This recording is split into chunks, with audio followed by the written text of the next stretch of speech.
Are there any plans for the administration to release an unclassified version of the Energy Department's COVID origin report? And if not, why is the administration choosing to keep that assessment classified? So again, I'm going to just repeat my National Security Council colleague who said that he doesn't. So does the administration first need to find a consensus before releasing some of these assessments, or why not put out everything that you found? Well, I think it's basically what we've been saying. There has been no consensus, so I think they're working through that. There is an internal audit of your use of FAA jets for official trips following a request for review by Senator Marco Rubio. It also scrutinized Elaine Chao's private jet travel as transportation secretary. Do you have a response to that? Yeah, here's how we handle my travel. The vast majority of the time I travel on commercial airlines in economy class, but there is a portion of the time, I'd say about 10 to 20%, when we use our agency's aircraft. This is not chartering a private jet. This is a government aircraft that is assigned to the FAA.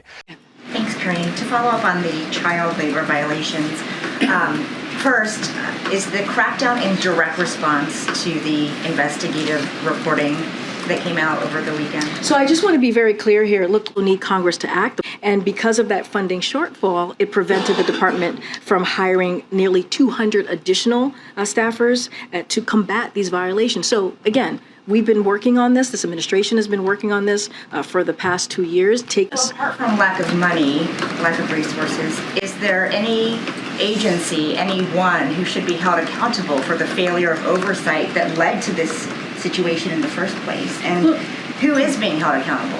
So here's the thing. We have taken action to try and deal with a real issue, a really true issue that was exacerbated, let's not forget, by the last administration.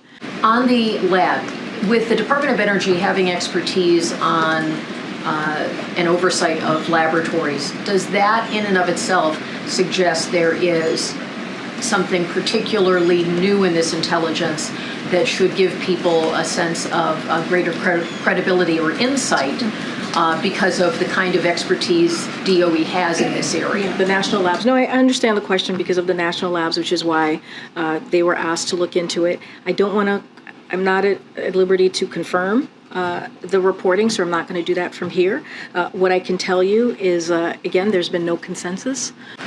Is the administration, is the president satisfied with Secretary Becerra's handling of this issue, given the push that he and others have made to more quickly release children to sponsors where they wind up in child labor situations? So let me first say, yes, he has full confidence in the Secretary of HHS, and I'm assuming you're talking about the assembly line comment, or is okay.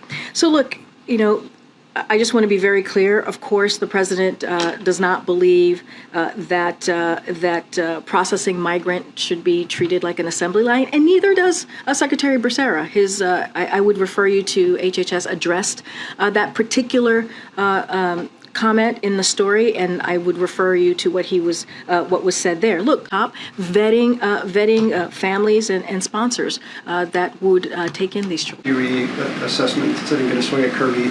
Without asking specifically about that, but just more the tempo and rhythm of things, I think the surprise was that it just kind of popped in the last 48 hours. This has been an all-of-government effort. It's been across agencies.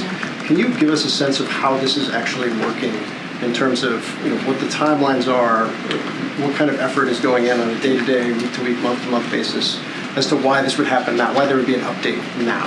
So I can't speak to, again, and Kirby the Admiral was trying to be very clear here. He didn't want to confirm the story or speak to the story. But again, there's not a consensus here. Again, we've taken this very seriously. The president has. We need to get to the bottom of what occurred.